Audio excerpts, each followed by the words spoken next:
ए बादशाह वक्त, जब जिन्न ने सौदागर को मारने का फैसला किया और दो बूढ़ों की दास्तानों ने उसे 2/3 रहम दिला दिया, तो अचानक एक तीसरा बुजुर्ग वहां आ पहुंचा। उसके साथ था एक बोलता हुआ ऊंट। बोलता हुआ ऊंट?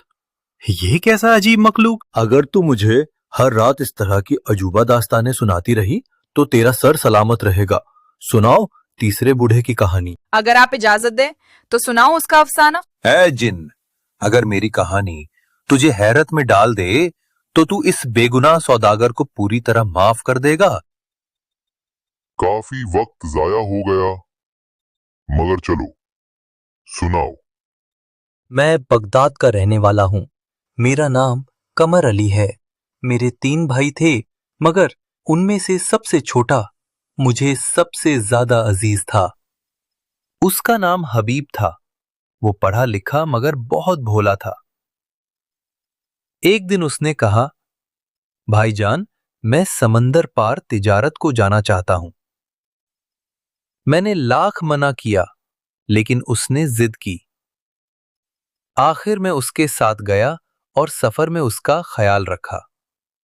हमने बहुत मुनाफा कमाया, मगर जब लौटे तो मेरी बीवी ने मेरे भाई को देखकर हसद किया।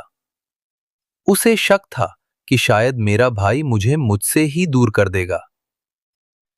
एक रात जब हम सो रहे थे, मेरी बीवी ने मेरे भाई के खाने में जादू मिला दिया। सुबह देखा तो वो इंसान नहीं, ऊंट बन चुका था। तेरा भाई ऊंट बन गया? हाँ, और फिर जब मैंने बीवी से सवाल किया तो उसने कहा, ये अल्लाह की मार है, इससे तुम्हें क्या लेना देना। मैंने उल्मा और आलिमों से मदद ली और एक बुजुर्ग जादू तोड़ने में माहिर मिला। हाँ, उसने मेरी बीवी को उसी के जादू से बिल्ली में तब्दील कर दिया और कहा, तू 7 साल तक अपने भाई की सेवा कर और फिर उसे इंसानी सूरत दिलाने का रास्ता खुद ब खुद खुलेगा। अब 7 साल से मैं इसी ऊंट को साथ लिए घूम रहा हूं, ताकि अल्लाह हमें दोबारा इंसान बना दे। जिन्न कुछ देर खामोश रहा। तीनों कहानियां मेरी उम्मीद से ज्यादा अजीब थीं। इन लोगों ने सौदागर के लिए वक्त निकाला, दास्तानें सुनाई और मुझे इंसाफ का रास्ता दिखाया।